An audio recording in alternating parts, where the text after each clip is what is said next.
हेडलाईन्सचे प्रस्तुतकर्ता आहेत रामबंधू लोणचं. आता प्रत्येक जण जिंकेल.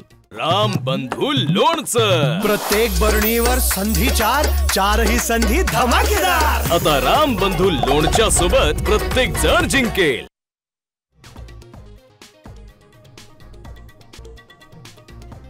दिल्लीतील स्फोटामागे 5 डॉक्टर, 4 डॉक्टर एकाच हॉस्पिटलमध्ये असल्याची माहिती.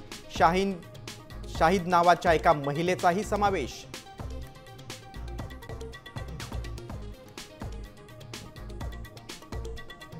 बिहारमध्ये दुसऱ्या टप्प्यासाठी आतापर्यंत 60% मतदान. दिल्लीतील स्फोटानंतर कडक सुरक्षा यंत्रणा सज्ज.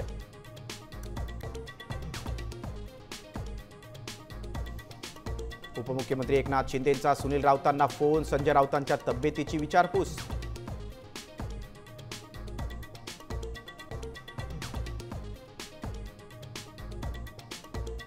भाजप पुन्हा नंबर 1चा पक्ष झालाच पाहिजे. मिनी विधानसभा निवडणुकीसाठी मुख्यमंत्री फडणवीसांच्या कार्यकर्त्यांना सूचना.